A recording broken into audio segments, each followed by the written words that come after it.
Hey guys, welcome to Take 2, My Life with ADHD, Shortcomings, and how my ADHD still holds me back. I originally recorded this, and then rewatching it, I really didn't like how negative it went. It is kind of a downer of a topic, but fear not. Next week, we're going to talk about how ADHD inspires my life, and maybe we can brainstorm ways that it can inspire your life and your work as well.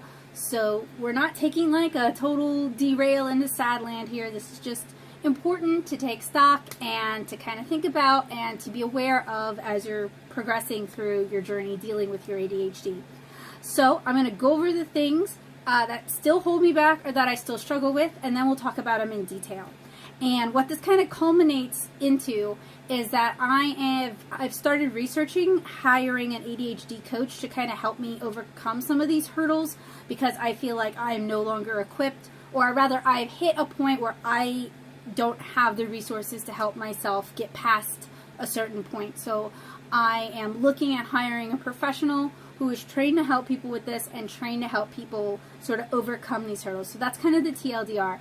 I also want to apologize because I am still sick and I know I look and sound kind of terrible, but it's been a couple weeks since we had My Life with ADHD, and I didn't want you guys to think I'd abandoned the series, especially because you guys have been so phenomenal about like reaching out to me and sharing your own experiences. I didn't want you to think I'd forgotten or abandoned you. So the way my ADHD still holds me back, and this is how I feel about it isn't necessarily what other people have told me about it, is that I feel like my lack of attention to detail holds me back in a lot of ways. I can be really bad about following through with things. I have anxiety/depression cycling, and I think a lot of you guys probably do too, so you probably know what I'm talking about. I have trouble with low self-worth, low self-confidence, low self-esteem, and that kind of feeds into social anxiety. I am an ambivert, which isn't necessarily a bad thing, but in the comics field, in the work from home field, it just makes my life harder being an ambivert, since most of my peers are introverts and they recover from being alone. I starve from being alone, and then I feel like I have trouble keeping my commitments sometimes. So that's how I feel like my ADHD kind of still holds me back. And I keep planners, as you guys have seen, and I keep lists, as you guys have seen, and I utilize my smartphone, and I try to do the things that would help facilitate me overcoming some of these hurdles. So the planning aspect is fine. It's not that I'm forgetting to do these things. I have reminders set up. For a lot of these things, it's the cycling, anxiety, and depression that really holds me back. So what I would like to do in the next few years is I'd like to start by seeing an ADHD coach, working on some of those things, see if that helps my anxiety and my depression, because theoretically I'll be able to start making some strides professionally and socially that I feel like I haven't been able to do. So if that kind of solves the problem, if making those adjustments solves the problem, then I don't necessarily need to see a psychologist. But if it doesn't, then I would try to find a psychologist who specializes in adult ADHD, preferably adult ADHD in women, and then go from there, maybe talk about medication. I haven't been medicated on any sort of attention deficit disorder medication for over 15 years. And as I talked to you guys way before, my experiences with it were terrible. So I'm not eager to get back on it, but I have friends with adult ADHD who are medicated, and they say it's making a significant difference in their lives. But I would really prefer to take sort of a holistic mental approach to it first, and kind of accept my my shortcomings and embrace what makes me a unique individual and a wonderful individual. I understand and I feel that taking medication for any sort of neurological disorder, it just puts you on a level playing field. Like, I don't see there's anything wrong with taking medication for that, and I would like to destigmatize mental health and seeking mental health. But growing up, I came from a background where I wasn't consulted about my mental health needs, and the medication was just thrust upon me. So for me personally, I have a really bad history with Adderall, Concerta, and Ritalin, and it's not something I necessarily want to go back into as my first resort. I kind of want it to be my last resort. And I feel like this is something that should be a choice, a personal choice that every person who is considering being medicated for their ADHD should be able to consider on their own and shouldn't be pressured into something. And I do have friends who really try to pressure me into the medication because it's worked wonders for them, and that's phenomenal, and I'm really happy for them, but they don't have the bad history that I do. So that's kind of where I'm going by acknowledging my shortcomings and looking into finding an ADHD coach. So, as you guys know, especially if you checked out my channel or you read my comic or any of these other 10 million things I do, which is kind of an ADHD problem too, is that I take on so many things, is that I lack that attention to detail. I lack sort of that finishing polish, those finishing touches. I can't see it, so all I can do is assume that to other people I release things that are kind of slapdash into the world. I also don't get a lot of feedback on that, so I honestly just don't know. But I see a lot of people who are more successful than I am who are able to really pay attention to those fine details and appreciate those fine details consistently. And for me, with the fine details, it's hit or miss. I'll notice it or I won't. So I feel like my lack of attention to detail, both artistically and in my social life, is a big problem. And that's something I am trying to work on and trying to get better at and trying to slow down and take my time. So that's something I'm working on. I am bad at the follow-through, and I'm bad at keeping my commitments. And I don't necessarily mean this in a paid professional sense. If I am your employee, if we're on a contract, that is not an issue. The problem comes when there is no money involved, there is no structure involved, there is no set commitments, no timeline, nothing. And I tend to be bad at the follow-through for a couple of reasons. One, if you stop contacting me for whatever reason, I will assume I'm annoying you. I'm an annoying person, you don't want to work with me. To me, I am being given all of the social cues that I should go away. And it's very hard for me to overcome those. And I see this as a huge detrimental problem as somebody who's self-employed in the arts. It's hard for me to send out postcards. It's very, very hard for me to cold contact people. I have a lot of anxiety, and it makes me feel very nauseous and sick.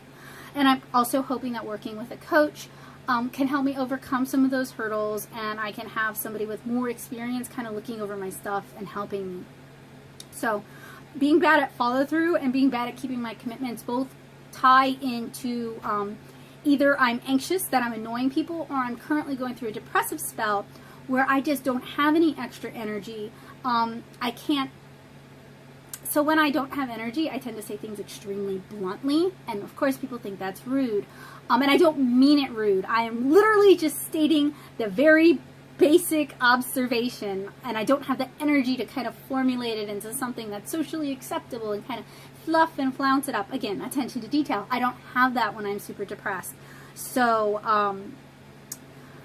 I know I can be kind of intense and off-putting to some people, so those definitely kind of cycle into each other when it comes to my ADHD in my professional life and my personal life too, because I will talk myself out of contacting people I consider, or I would like to consider as friends, because I'm like, well, they don't really want to hang out with me. I'm super boring. Like, I don't do anything interesting during the day. I work from home on comics, or I work on the blog, or I work on my YouTube channel, and it's not even like a fancy YouTube channel. It's not like a BuzzFeed channel or something. I'm just an art blogger. Like, I'm not, right? And that ties into self-worth, right? That's like really negative thinking. That's a really reductionist way to look at what I do. I've kind of internalized all the crummy things people have said to me about me and about the work I do and their interest level over the years, and I just kind of apply that broadly, like, oh, everybody feels that way about me. Everybody's just tolerating me. I'm just a garbage person who should disappear. And I've really been working on improving my self-talk, shutting down the intrusive thinking, shutting down the negative thinking. I've been really working on my interior voice and making it positive and encouraging.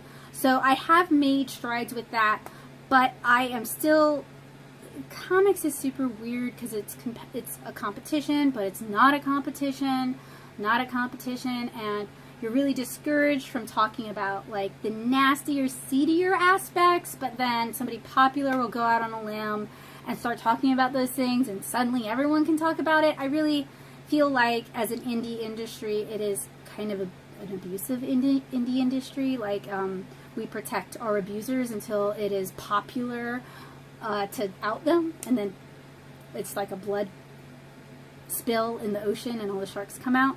So working from home and being so firmly entrenched in indie comics is not good for my self-worth. And so as I am working on my journey, I would really like to find some hobbies where I interact with people who are completely not related to comics in any way. And a lot of my real life physical meat space friends here in Nashville are not comic people at all. And I really value that because I can just have conversations with them that don't get competitive, or I don't walk away feeling like garbage, or I don't feel like I really just don't do anything with my life compared to them. And we can kind of just talk about them and their lives, and it allows me to kind of escape the way I feel about myself. So I really value the fact that my meat space friends are not artists, because it doesn't turn into like it doesn't have to turn into like, oh, woe is me, well, my life sucks more than your life, well, I'm poor all the time, well, you know, the temperature here is always ridiculously hot, so I'm hot all the time. Like, it doesn't have to turn into that race to the bottom. Which I don't think does anybody's self-worth any good at all. So my low self-worth is still very tied into my ADHD, but it's also very tied into my productivity as an artist and my drawing ability as an artist, which also ties into that attention to detail. And so segueing into that, I'm an ambivert, and I've always been an ambivert. I used to actually be more like an extrovert, where I really fed off of being around other people, and I loved it. But as I get older and my ADHD, it makes it harder to focus, so I have to struggle to focus. I'm more of an ambivert now. And in comics, a lot of people are introverts, and it can be really hard to organize things with other comics people. And also there's like a lot of resources and accommodations made for introverts and shy people in comics. And then there's a lot of praise for people who are extroverts and are really good community organizers. But for those of us who kind of fall in the middle, who have some energy but not boundless energy, who like to talk to people but don't always want to be doing the soft skills stuff, we don't always want to be managing people or managing feelings or managing other people's expectations, being an ambivert is really exhausting. So I don't yet have any ways to solve that particular problem. I do need to go out and hang out with meat space people more and do real life people things more often than I do, and I probably do need more outside hobbies with other humans, and that might start to solve that problem, or it just might completely exhaust me. So I'm kind of hoping, and I might be putting too many hopes on having an ADHD coach, but I'm kind of hoping they can take a look at what I'm doing and be like, okay, if you pursue that as a hobby, you're going to be exhausted because you're already doing X, Y, and Z, and that is very much like those things. What I would recommend you do is this thing over here, 1, 2, 3. So I'm kind of hoping that it will maybe address that problem, and I'm also kind of hoping just having someone who understands my disorder, who is also an adult and who is a professional, maybe they can just give me some insight. Maybe they can just walk me through some of the things I'm feeling. Maybe they can, I don't know, give me permission to like myself. Because isn't that kind of what it boils down to a lot? Is like, some of us need exterior permission to like who we are because we have so many exterior sources telling us we're not good enough. And like, it's all well and good to tell yourself you're good enough. Oh, you know, I'm a good person. I'm really kind. I'm really honest. I'm generous. I give my time freely. I'm always willing to help someone, even if I don't like them as a person, right? You can like know all these things and then feel like garbage. So I'm kind of hoping that having like an outside source and a specialist will help with that. So, and then finally, I take on way too much. And some of that is the ADHD. I'm always inspired by new things. I always want to try new things. I'm always seeing what other people are doing, and I'm like, oh, that's really cool. I wonder how it would look in my style. Or I want to learn how to do that technique. Let me learn how to do that technique. But then it ends up with overwhelm and overload. Doing conventions and doing comics and doing redoing my portfolio and getting into Kidlit and doing the YouTube channel and then doing the blog still after 10 years. Like, that's a full-time job, and I don't get paid full-time money. So I am working on cutting some of those back. As I have told people, I'm trying not to surprise people. I don't want this to be a nasty surprise, but I'm ending the blog next year. Like, it's done. I'm not spending my time doing that anymore. And then I might try to cut back on YouTube or something. I don't know. I really want to focus on things that help me pay my bills, are fulfilling for me, and result in a product that I can be proud of. So, I'm going to kind of take this year and really focus on working on Kara, which is very important to me and got really back burner the past couple years because I was so distracted with trying to make income, trying to make a living so I could pay my bills by doing conventions, that I really lost sight of what I cared about. And I know that prioritization is another big shortcoming a lot of us face. And I've been doing a lot of reading, and there are some methods to kind of help with that, and I really find that list making and then note taking on my list. I know I'm getting like really A-type personality with my lists, but it helps me think, and it gives me a visual. Like I keep gesturing down. I have a journal right here, and I've shown you guys my journal, and it's got a list of the topics I want to cover for this, and it's got notes on those topics, and then sometimes it's got like do this first, wait till da-da-da to do that. So I have found that journaling and list taking has helped me with a lot of these problems, but I'm also looking for some outside help to sort of like just polish who I am professionally, because being an artist, we're given leeway to be quirky, which is great. I'm not complaining, but I feel like I'm probably the wrong quirky, and I probably need help polishing myself so that I'm more of the right quirky, at least when people first meet me, because I know I can be very intense and overwhelming and a lot, and I know a lot of people don't care for that. And it's kind of a shame to feel like I have to change those things, but it's really important to me to grow as a person and to grow professionally. So I'm definitely willing to work on those things and let some of those things go. So what are some of the things you're still struggling with as an adult with ADHD or as an artist with ADHD? Do you and I share some of the same shortcomings, some of the same concerns, some of the things we're struggling with? Or do you have completely different shortcomings? Are some of the things I listed today seen as assets in your line of work, and you have like a completely different set of shortcomings that you're struggling with? Let me know however you're comfortable doing so. It can be in the comments below, you can make a reply video, you can tweet me, you can DM me. However you're comfortable contacting me is how I want to chat with you about this, because I want you guys to be comfortable. And I know that talking about mental illness, talking about ADHD, talking about being not neurotypical has a lot of stigma in this country, so I appreciate if you're not comfortable doing so. So thank you guys so much for hanging out with me this week. I feel like this vlog was way more positive than the first go round, so I'm happy I redid it. And I hope to see you guys next week when we talk about how ADHD inspires our lives. So hopefully I will not be sick anymore. Hopefully I'll be all better, and hopefully you guys will be in good spirits too. Bye guys!